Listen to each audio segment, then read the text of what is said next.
Folks, on the backs of a major win heading into the All-Star break, suddenly, of course, the trade deadline buzz is quite alight with the Horvat move and maybe even some potential trade moves for the Winnipeg Jets. We'll talk about the Horvat trade itself, what it means for, maybe Timo Meier, and how the Jets might be the best team for Timo to spend the rest of his days. All coming right up on tonight's episode of Locked On Winnipeg Jets. You're Locked On the Hockey Jets, your daily podcast on the Winnipeg Jets. Part of the Locked On Podcast Network, your team every day.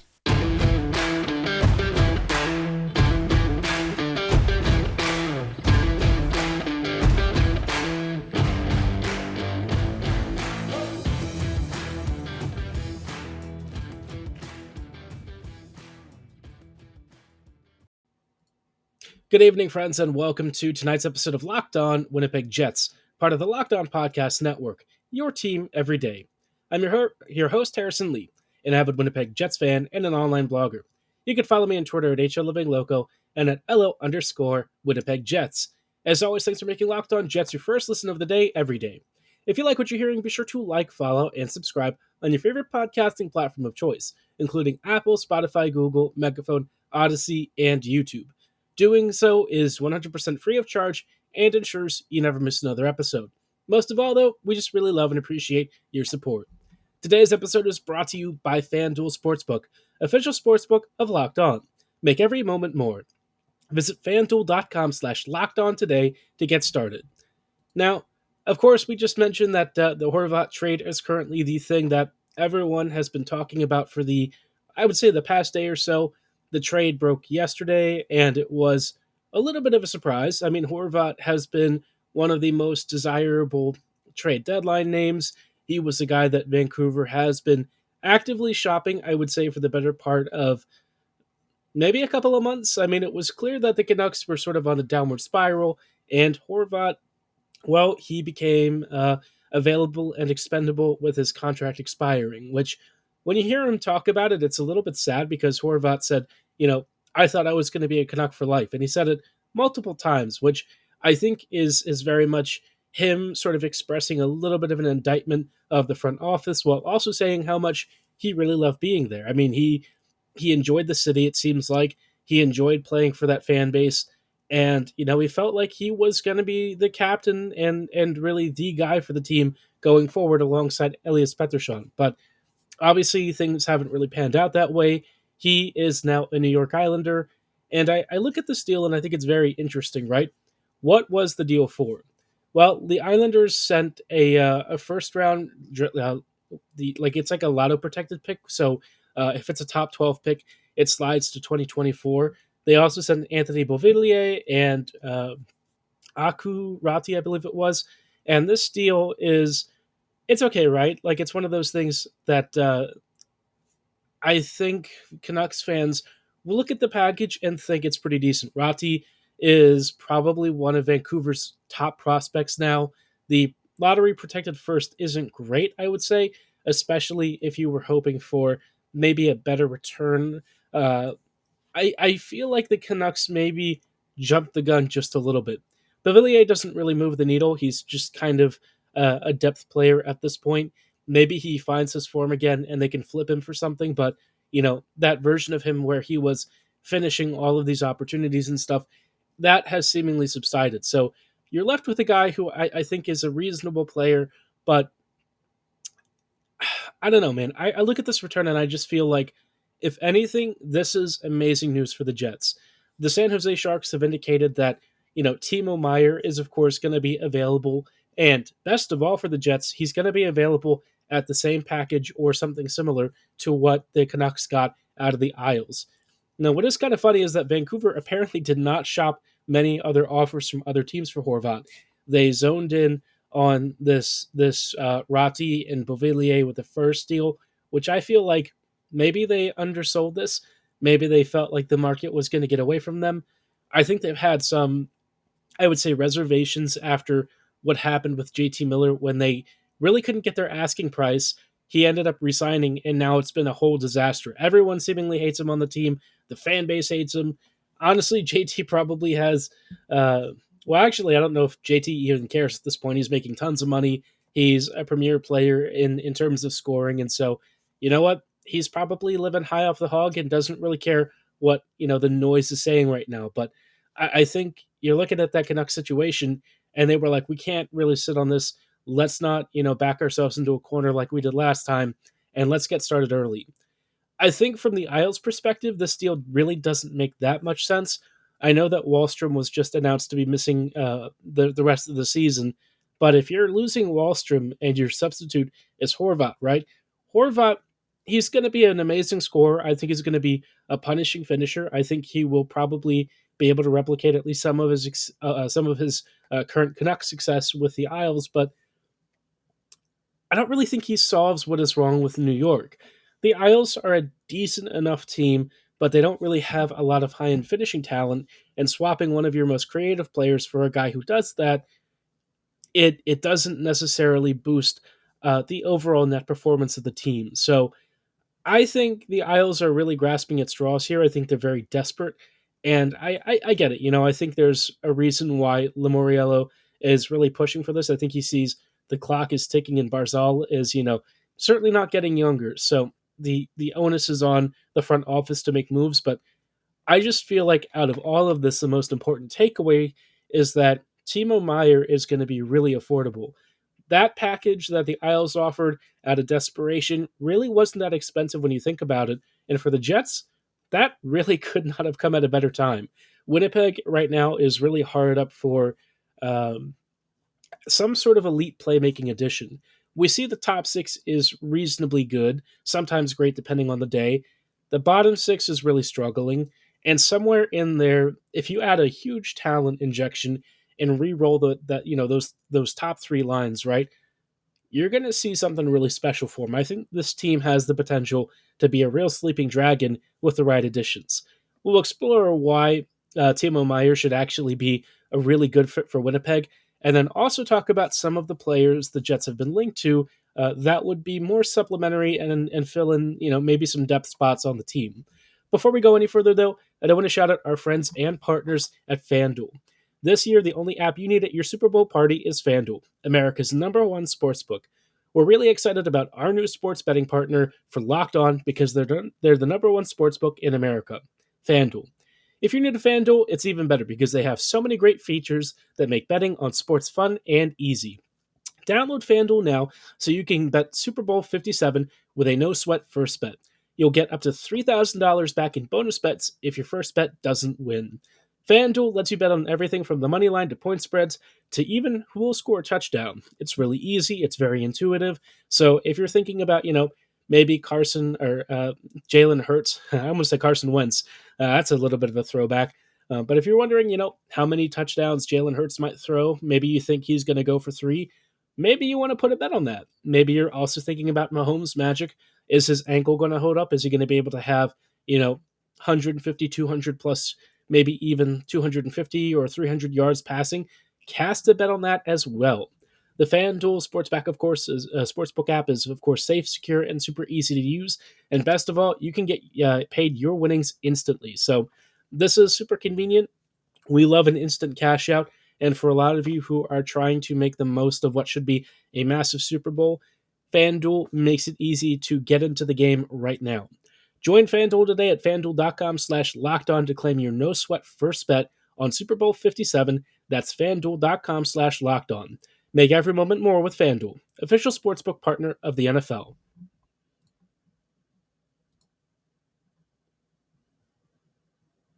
Hello, friends, and welcome back to this episode of Locked On Jets. Thanks for making Locked On Jets your first listen of the day every day. We were just talking about the Bo Horvat trade and, hinted that for the Jets, this is really good news. I mentioned earlier on yesterday's episode that, the Jets, I think when it comes to landing destinations for Timo Meier, right?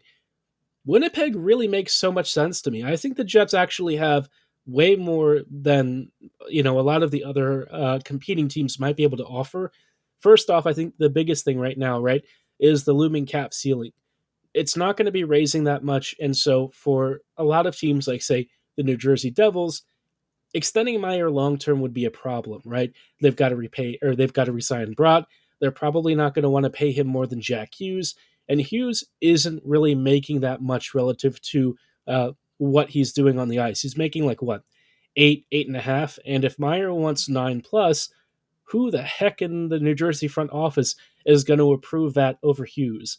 It just doesn't seem that realistic. So in a lot of ways, I think resigning Broutwood should and will be one of the priorities.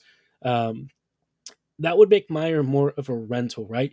And I think Timo, in whatever team that he's going to be going to, I would suspect that he probably intends to make himself a part of that competitive core for some time.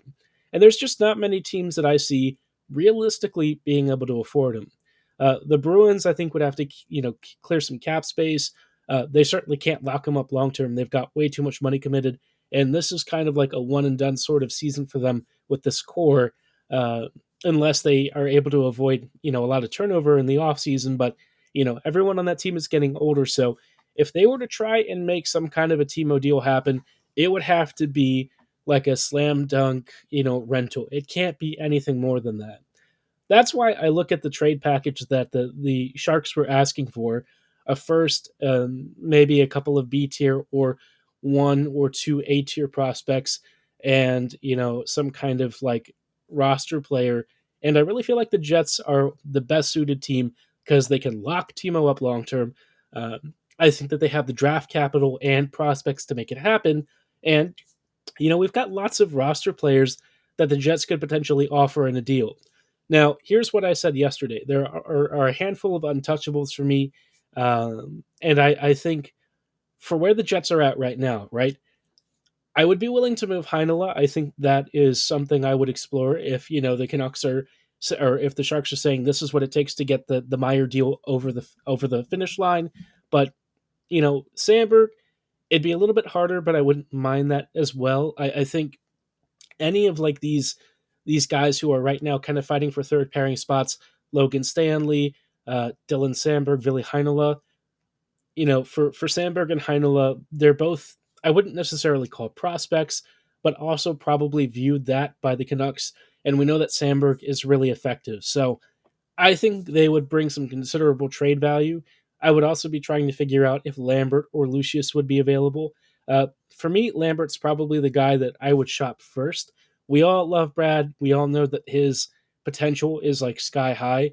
In terms of current performance levels and stuff, though, Lucius and Rucker McGroarty are probably uh, darn near the top of Winnipeg's performers.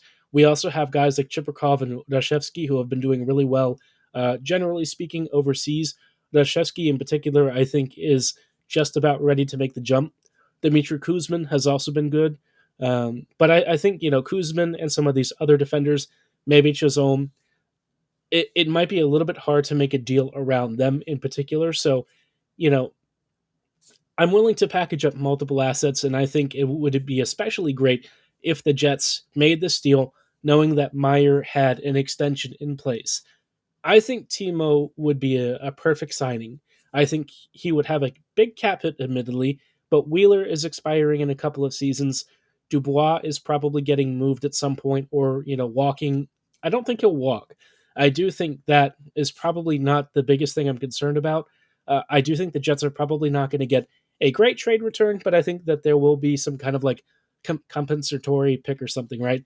Nothing like amazing, maybe like a fourth or a third rounder, or if we're lucky, maybe a second rounder. But excuse me, I think we're probably not asking for a major return here, which is okay, right? As long as Dubois continues to really kill it. I mean, the asset management isn't ideal, but you kind of have to make the best of the situation. And let's be honest, this team, as it's trying to make a competitive window, is better as long as he's still here with them. So, yeah, the main thing I think is just loading up the season, and Meyer for me is a perfect fit. I think the Jets are already looking at him, and I think that they are considering, making a real serious offer, both to Meyer and to the Sharks. I think that there's a natural congruency. I think there's a great fit. Nikolai Ehlers would love to have one of his former teammates playing on one of his lines. you just really can't go wrong with this deal. So Timo Meier to Winnipeg, let's book it. Let's get it done. And let's also talk about some of the other players the Jets have been linked to, because there are a couple of, I would say, depth players that maybe the Jets should consider. Maybe I wouldn't be as excited about, but could still play a meaningful role for the Jets without really sacrificing a ton of draft capital. We'll talk about those players and who they are in just a little bit. But before we go any further, I wanted to shout out one of our other wonderful partners at Athletic Greens. Our next partner has a product that I use literally every day. I started taking AG1 because I was looking for a boost to my daily routine, something to really help my immune system, especially as we're fighting off tons of bacterial infections and stuff. It's a very dicey time right now, and as you can tell, uh, I'm personally fighting off something right now. So, it's really more important than ever before to make sure that your immune system is up to snuff. So, if you're wondering what AG1 from Athletic Greens is, it's just one delicious scoop mixed in a cup of water that helps you absorb 75 high-quality vitamins, minerals, whole food source superfoods, probiotics, and adaptogens. It helps you get your day started, and it's backed by over 7,000 five-star reviews. This is an extremely lifestyle-friendly product. AG1 is keto, paleo, vegan, dairy-free, and gluten-free friendly. It contains less than 1 gram of sugar. There's no GMOs, no nasty chemicals or additives. It tastes great. It's used by pro athletes and trainers. There are so many people who rely on this, and best of all, it costs less than $3 a day, which is a lot cheaper than your daily cold brew habits. So right now, it's time to reclaim your health and arm your immune system with convenient daily nutrition. It's just one scoop in a cup of water mixed together every day. That's it. No need for a million different pills and supplements to look out for your health. To make it easy, Athletic Greens is going to give you a free 1-year supply of immune-supporting vitamin D and 5 free travel packs with your first purchase. All you have to do is visit athleticgreens.com/NHL Network. Again, that is athleticgreens.com/NHL Network to take ownership over your health and pick up the ultimate daily nutritional insurance.